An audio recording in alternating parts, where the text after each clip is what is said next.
Previously in episode 4, we joined Solomon Islands' new Guardian-class patrol boat, Taro, as it did a routine sweep of its western borders, offering a closer look at how the Niue Treaty Subsidiary Agreement is operationalized, showing the key role NTIS also plays in the effective monitoring, control and surveillance of the island nation's 200-mile exclusive economic zone.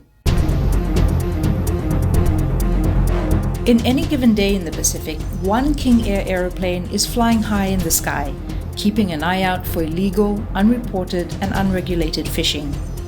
This aerial surveillance program is managed by the FFA under Australia's Pacific Maritime Security Program, which not only funds the aerial surveillance of waters of the FFA's 17 member countries, but also provides 22 Guardian-class patrol boats to 12 Pacific Island nations, including Timor-Leste. It is a 30-year commitment by Australia with a 2.1 billion AUD budget and underpins the fact that the success of the Pacific's fight against IUU fishing lies in the frequency and reliability of policing its vast fishing waters. Studies after studies are telling us the same message. IUU fishing is not going to go away anytime soon, and the most effective way of combating illegal, unreported and unregulated fishing in our waters is through effective aerial and ocean surveillance, together with the implementation of the various other monitoring, control and surveillance tools FFA member countries have at their disposal, the NTSA Niue Treaty Subsidiary Agreement included. So the key messages from the two studies is that our members are refining the MCS programs to respond to the risks that have been identified in both studies, and the risk I spoke to earlier is around misreporting and underreporting. The need to strengthen some of the MCS tools to address that misreporting and the underreporting. It also helps to refocus our members' national MCS strategies. So rather than focusing a lot of efforts towards the illegal vessels, we're now redirecting our focus towards the licensed vessels, so ensuring that when licensed vessels have been licensed by our members, they undergo robust monitoring, control and surveillance measures such as boarding and inspections at sea. When they come into port, there are port state measures processes in place to conduct boarding inspections when they come into port. So those are some of those strategies that members can use out of the report, which has been informed by the report to address the IUU fishing.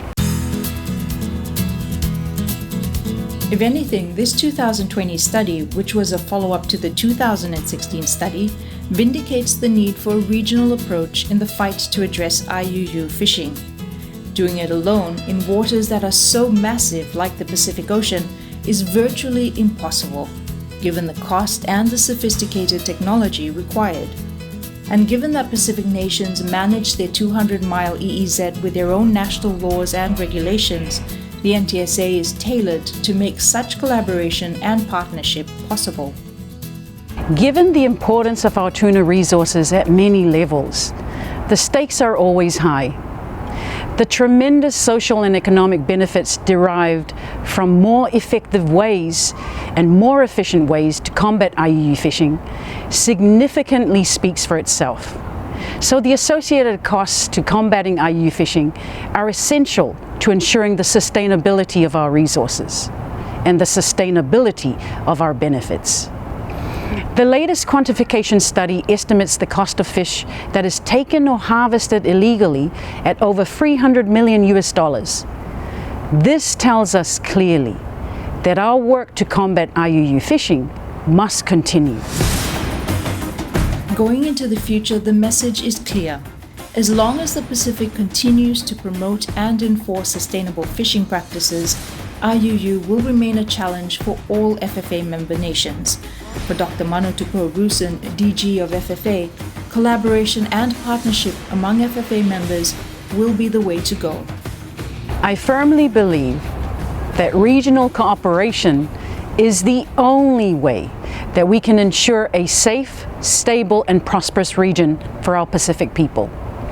And I say this because it is our Pacific way to come together to Talanoa to resolve challenges and conflicts, to find solutions, to pave a way forward that works for the benefit of all of our people, not just some of our people.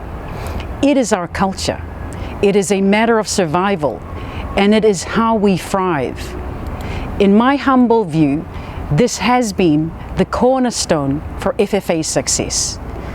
We are the Pacific, and when we work together, we can achieve anything.